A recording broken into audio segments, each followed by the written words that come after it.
Chapter 9, Theory.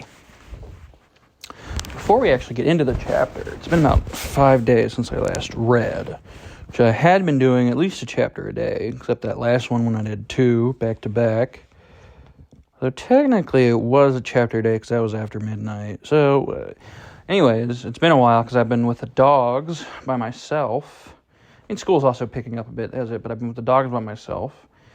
And I tried once for like 3 seconds, but even though they were quiet, Gracie's snoring, it was, But I now have more time because you are sleeping directly above me. That's right. You are currently here right now. And I am doing this and you got no fucking clue. You just called me because you heard my door shut and wanted to make sure it was me. That's right. You got no fucking clue. Anyways, get some sniffles out of the way before I start. What a great start. Anyways, Chapter 9, Theory. Can I ask just one more? I pleaded as Edward accelerated much too quickly down the quiet street. He didn't seem to be paying any attention to the road. He sighed. Let me say, I need to clear my throat a little bit. It's a little gravelly. I'm leaving this all in. You can literally go eat a poo-poo.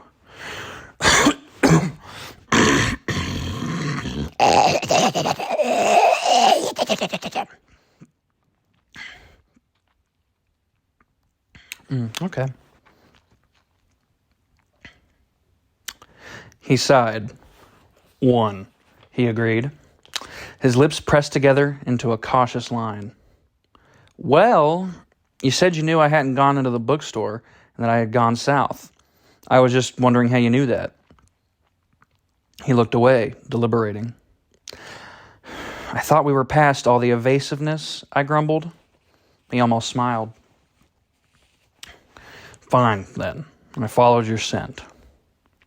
Sorry if I'm taking more pauses. There's like a little bit of phlegm in my throat still. I'm trying to, swallow that down. This is definitely going to be the most scuffed chapter. Anyways, let me actually get into it and I'll forget. Fine, then. I followed your scent. He looked at the road, giving me time to compose my face. I couldn't think of an acceptable response to that, but I filed it carefully away for future study. I tried to refocus. I wasn't ready to let him be finished now that he was finally explaining things. And then you didn't answer one of my first questions, I stalled. He looked at me with disapproval. Which one? How does it work, the mind reading thing? Can you read anybody's mind anywhere? How do you do it? Can the rest of your family? I felt silly, asking for clarification on make-believe. That's more than one, he pointed out. I simply intertwined my fingers and gazed at him, waiting. No, it's just me. And I can't hear anyone anywhere. I have to be fairly close. The more familiar someone's voice is, the farther away I can hear them. But still, no more than a few miles. He paused thoughtfully. It's a little like being in a huge ball filled with people, everyone talking at once. It's just a hum, a buzzing of voices in the background, until I focus on one voice, and then what they're thinking is clear. Oh, it's been like 5 days. This is definitely the voice I used to have. Oh well, I got like a thing stuck right there. I'm pointing at it. I'm sure you can see right where I'm pointing on my throat. Most of the time I tune it all out. It can be very distracting. And then it's easier to seem normal. He frowned as he said the word. When I'm not accidentally answering someone's thoughts rather than their words. Why do you think you can't hear me? I asked curiously. He looked at me, his eyes enigmatic. I don't know, he murmured. The only guess I have is that maybe your mind doesn't work the same way the rest of theirs do. Like, your thoughts are on the AM frequency and I'm only getting FM. He grinned at me, suddenly amused. My mind doesn't work right? I'm a freak? The words bothered me more than they should, probably because his speculation hit home. I'd always suspected as much, and it embarrassed me to have it confirmed. I hear voices in my head, and you're worried that you're the freak. He laughed. Don't worry, it's just a theory. His face tightened, which brings us back to you. I sighed. How to begin? Aren't we past all the evasions now? He reminded me softly. I looked away from his face for the first time, trying to find words. I happened to notice the speedometer, or the correct way, the speedometer. Holy crow, I shouted. Slow down. What's wrong? Voice crack. What's wrong? He was startled, but the car didn't decelerate. You're going 100 miles an hour. I was still shouting. I shot a panicked glance out the window, but it was too dark to see much. The road was only visible in a long patch of bluish brightness from the headlights. The forest along both sides of the road was like a black wall, as hard as a wall of steel if we veered off the road at this speed. Relax, Bella. He rolled his eyes, still not slowing. Are you trying to kill us? I demanded. We're not going to crash. I'm sorry if this chapter sounds horrid. I'm trying to get that voice, but it's just not getting in my throat. Instead, Edward just sounds so bored. Just like a dull, relax. I don't know, I'll work on it. We're not going to crash. Next page. I tried to modulate my voice. Why are you in such a hurry? I always drive like this. I don't know why he said that like a question or an answer. I always drive like this. He turned to smile crookedly at me. Keep your eyes on the road. I've never been in an accident, Bella. I've never even gotten a ticket. He grinned and tapped his forehead. Built-in radar detector. Very funny, I fumed. Charlie's a cop, remember? I was raised to abide by traffic laws. Besides, if you turn us into a Volvo pretzel around a tree trunk, you can probably just walk away.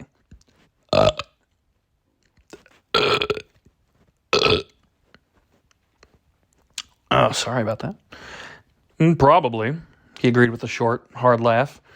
But you can't. He sighed, and I watched with relief as the needle gradually drifted toward 80. Happy? Almost. I hate driving slow, he muttered. Oh my God.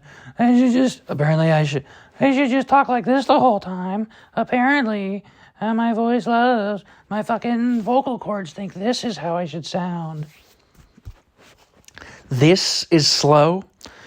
Enough commentary on my driving, he snapped. I'm still waiting for your latest theory.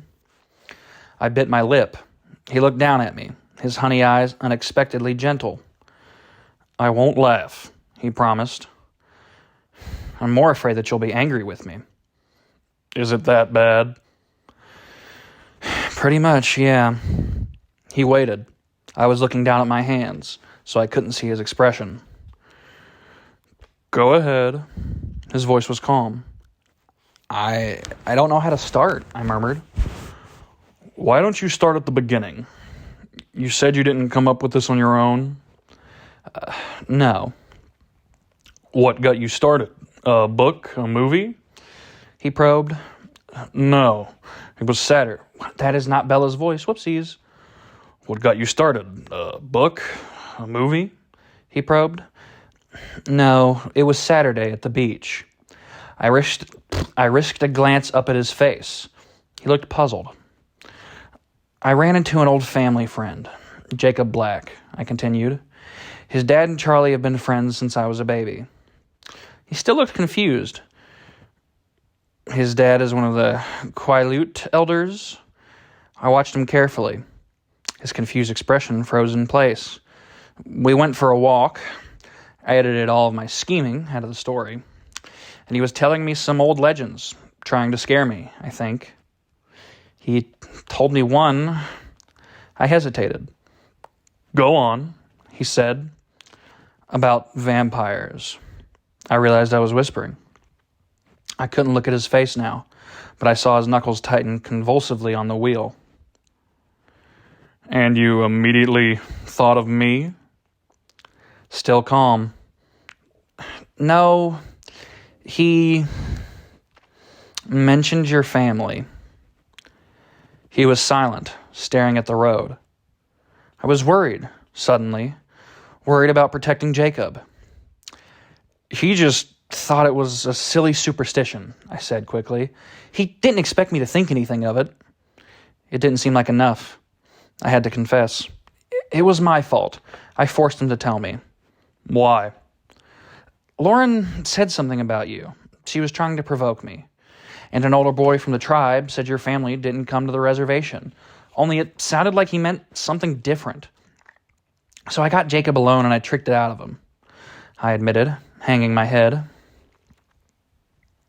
He startled me by laughing. I glared up at him. Oh my God, I am so sorry. I'm not going to re-record this, but like halfway through the book, and this is definitely my worst chapter. I can't guarantee it's not going to get worse, but oh my God. He was laughing, but his eyes were fierce, staring ahead. Tricked him how? He asked. I tried to flirt.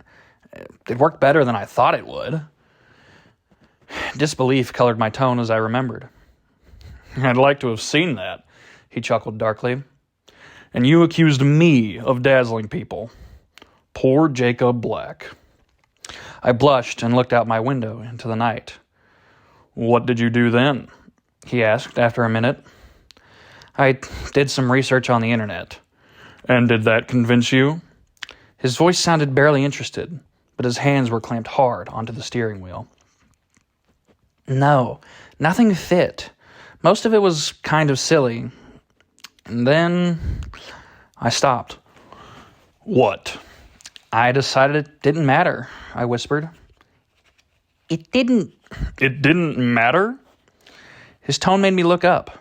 I had finally broken through his carefully composed mask. His face was incredulous, with just a hint of the anger I'd feared. No, I said softly. It doesn't matter to me what you are. A hard, mocking edge entered his tone. You don't care if I'm a monster, if I'm not human? No. He was silent, staring straight ahead again. His face was cold and bleak. You're angry, I sighed. I shouldn't have said anything. No, he said, but his tone was hard as his face. I'd rather know what you're thinking, even if what you're thinking is insane. So I'm wrong again? I challenged. That's not what I was referring to. It doesn't matter? He quoted, gritting his teeth together. I'm right? I gasped. Does it matter? I took a deep breath. Not really, I paused. But I am curious. My voice, at least, was composed. He was suddenly resigned. Brain fart. Sorry. He was suddenly resigned. What are you curious about? How old are you? 17. He answered promptly. And how long have you been 17? His lips twitched as he stared at the road. A while, he admitted at last. Okay. I smiled, pleased that he was still being honest with me. He stared down at me with watchful eyes, much as he had before, when he was worried I would go into shock. I smiled wider in encouragement, and he frowned. Don't laugh, but how can you come out during the daytime? He laughed anyway. Myth. Burned by the sun? Myth. Sleeping in coffins? Myth. He hesitated for a moment, and a peculiar tone entered his voice. I can't sleep. It took me a minute to absorb that. At all? Never. Great voice crack again. Never, he said, his voice nearly inaudible. Well, I'm not going to say it nearly inaudibly because I'm fucking... This book, man. The way she always has them whispering. He turned to look at me with a wistful expression. The golden eyes held mine, and I lost my train of thought. I stared at him until he looked away. You haven't asked me the most important question yet. His voice was hard now, and when he looked at me again, his eyes were cold. I blinked, still dazed. Which one is that? You aren't concerned about my diet? He asked sarcastically. Oh, I murmured. That. Yes, that. His voice was bleak. Don't you want to know if I drink blood? I'm going to have to go way deeper because my voice is just too scratchy. So if I go deeper, it's coming more from the chest. So even though he's not going to sound quite as good, I apologize. I apologize for this whole thing, but I'm going to try to get through this and stop interrupting as much for apologizing. For rants, I will still interrupt. But this isn't funny interruption, is it?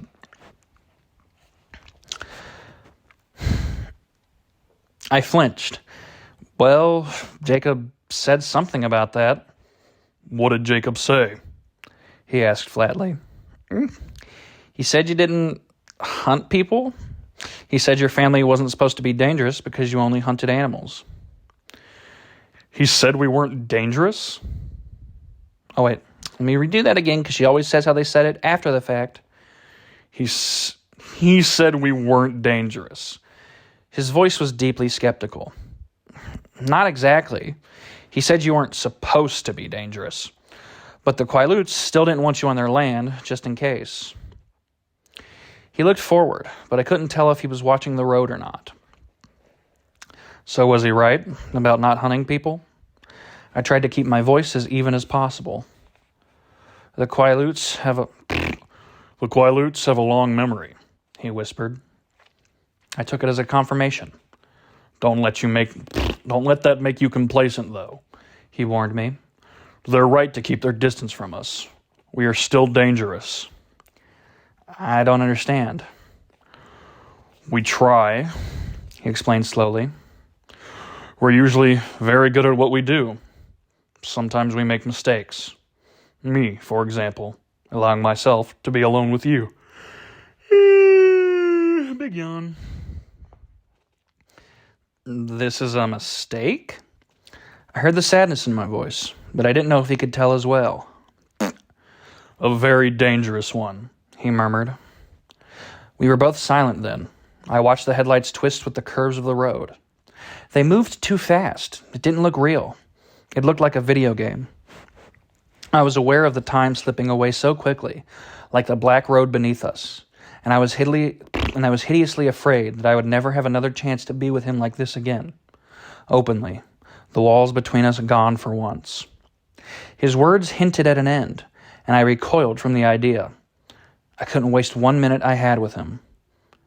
Tell me more, I asked desperately, not caring what he said, just so I could hear his voice again. He looked at me quickly, startled by the change in my tone. What more do you want to know? Tell me why you hunt animals instead of people, I suggested, my voice still tinged with desperation. I realized my eyes were wet, and I fought against the grief that was trying to overpower me. I don't want to be a monster. His voice was very low. But animals aren't enough. He paused. I can't be sure, of course, but I'd compare it to living on tofu and soy milk.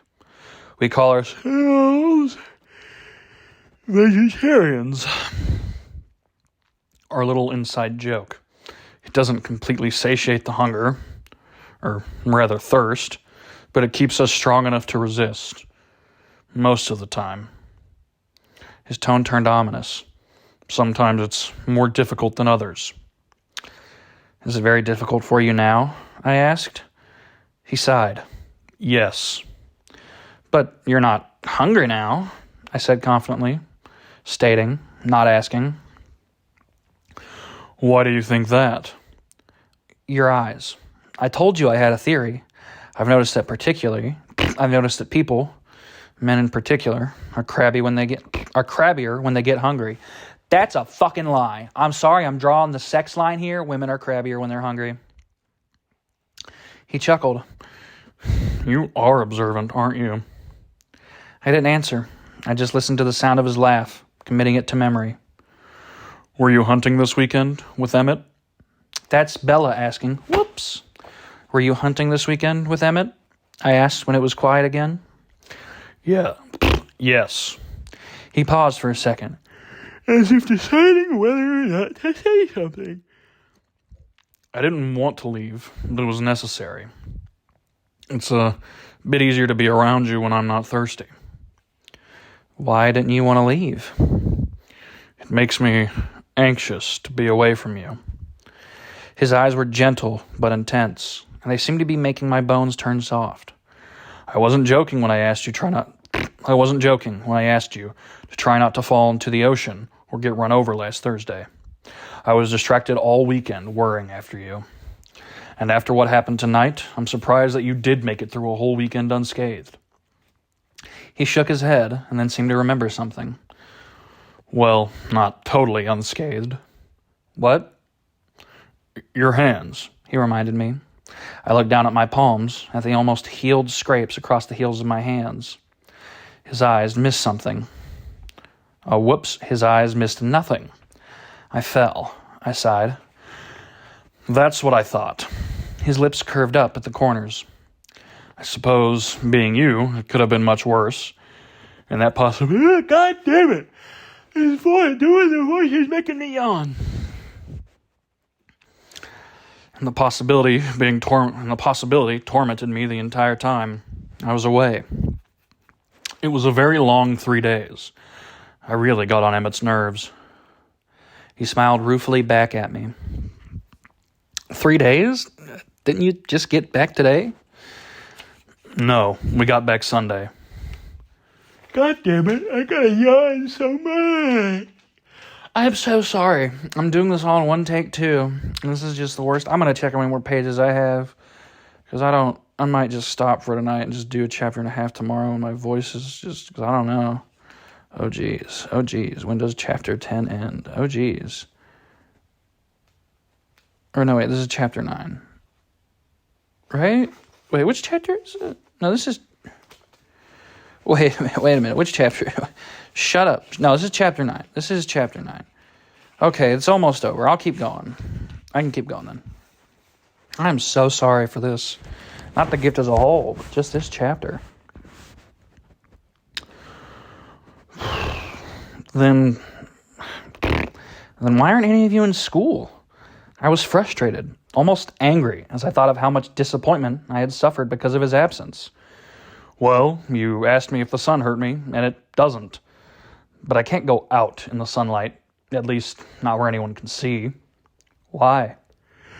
God damn it, more fucking yawns. I had talked for so long. As soon as I'm back, I'll show you some time, he promised. I thought about it for a moment. He might have called me, I decided. He was puzzled. But I knew you were safe. But I didn't know where you were, I hesitated, dropping my eyes. What? His velvety voice was compelling. Oh, page stuck. God, mother... I can't get it, my fat finger. Okay, we're good. Don't worry about it. I didn't like it. Not seeing you, it makes me anxious too. I blushed to be saying this out loud. He was quiet. I glanced up, apprehensive, and saw that his expression was pained. He groaned quietly. This is wrong. I couldn't understand his response. What did I say? Don't you see, Bella? It's one thing for me to make myself miserable, but a wholly other thing for you to be so involved. He turned his anguished eyes to the road, his words flowing almost too fast for me to understand. I don't want to hear you feel that way. His voice was low but urgent. His words cut me. It's wrong. It's not safe. I'm dangerous, Bella. Please grasp that. No. I tried very hard not to look like a sulky child. I'm serious, he growled. So am I. I told you. It doesn't matter what you are. It's too late. His voice whipped out, low and harsh. Never say that. I bit my lip and was glad he couldn't know how much that hurt. I stared out at the road. We must be close now.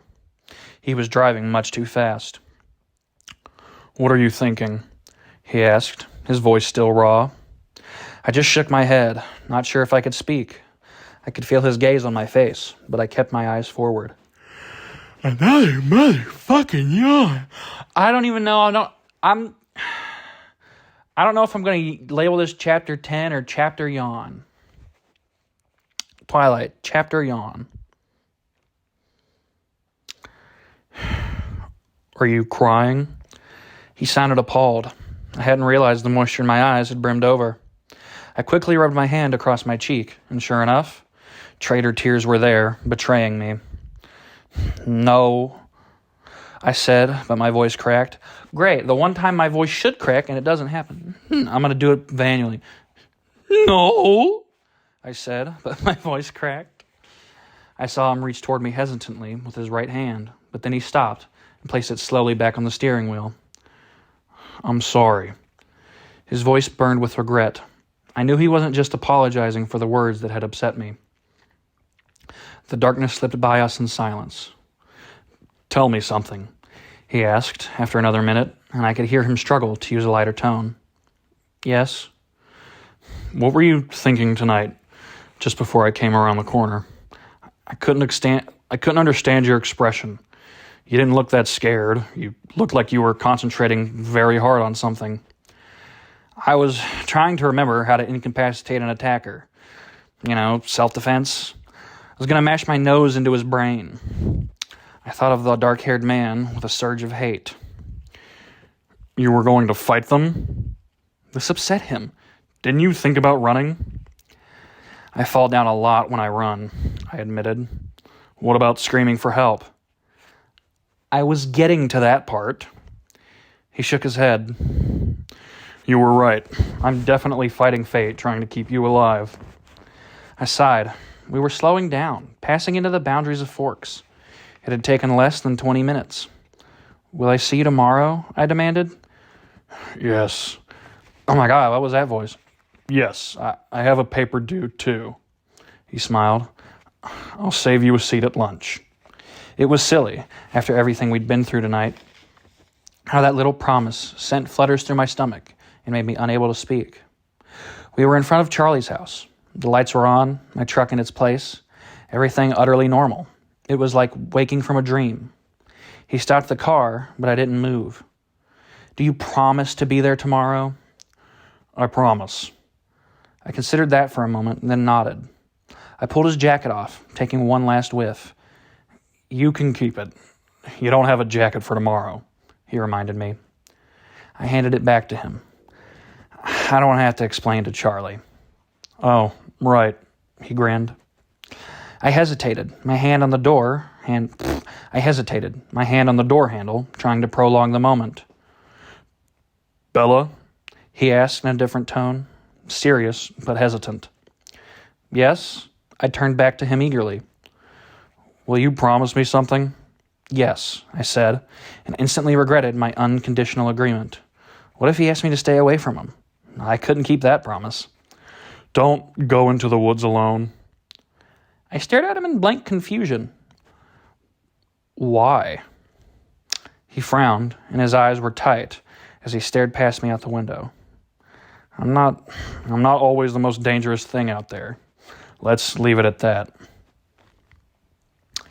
Okay, I'm gonna speed through this, and I know I'm trying, so I'm not gonna go much more further. But obviously, I think he probably means the other vampire. I guess that eventually shows up and is the bad guy of this book, and I guess the other books too. There are also other vampires that are deadly. But I just remember the movie of this one having a mansion and a vampire guy wanting to sacrifice Bella, so it was weird.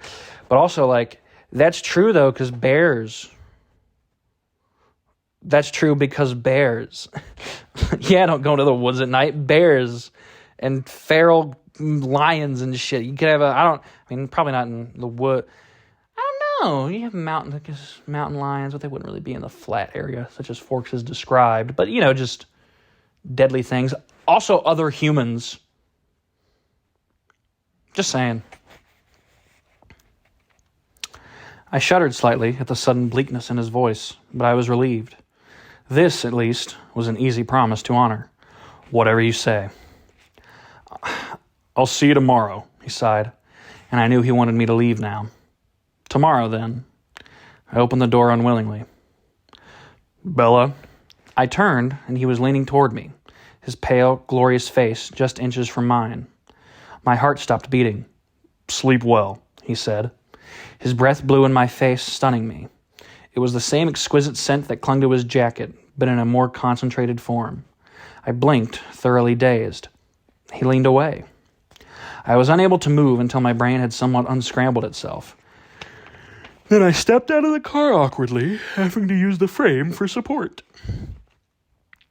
I thought I heard him chuckle, but the sound was too quiet for me to be certain. He waited till I had stumbled to the front door, and then I heard his engine quietly rev. I turned to watch the silver car disappear around the corner. I realized it was very cold. I reached for the key mechanically, unlocked the door, and stepped inside. Charlie called from the living room. Bella? Yeah, Dad, it's me.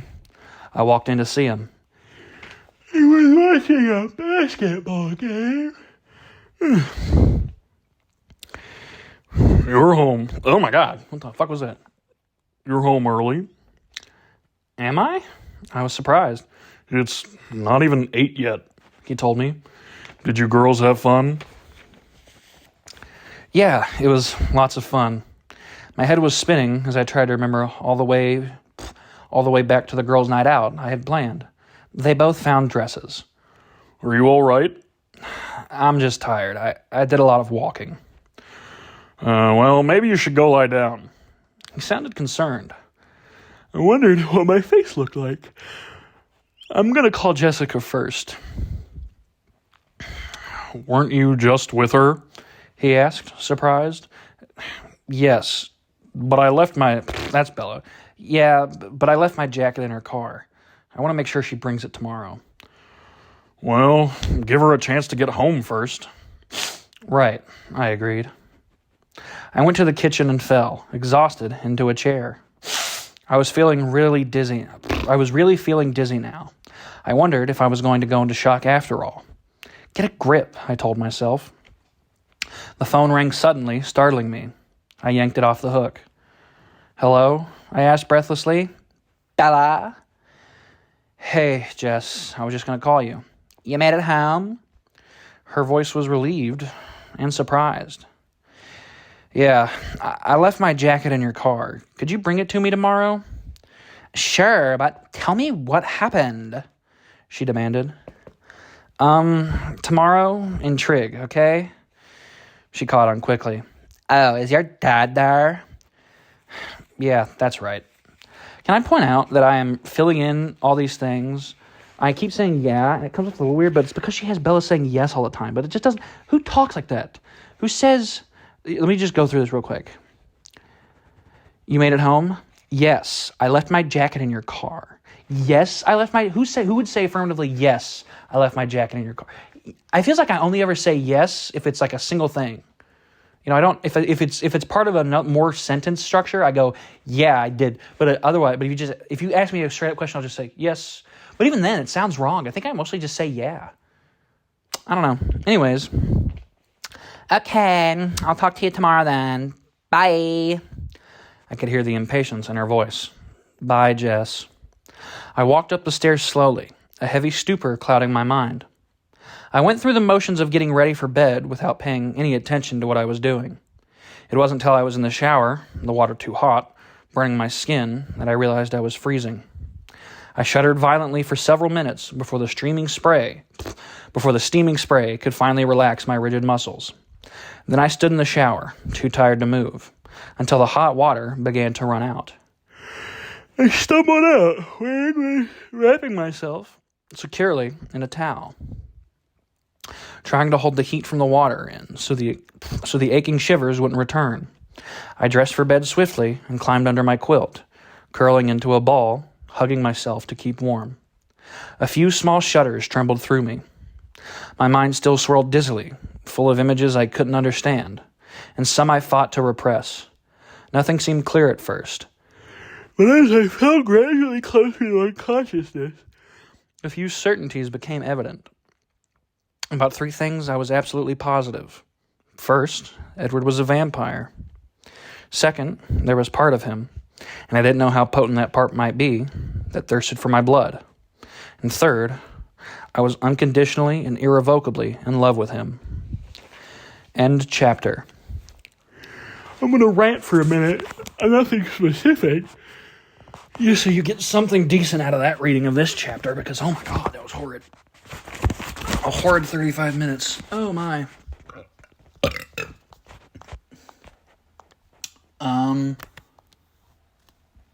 Jesus.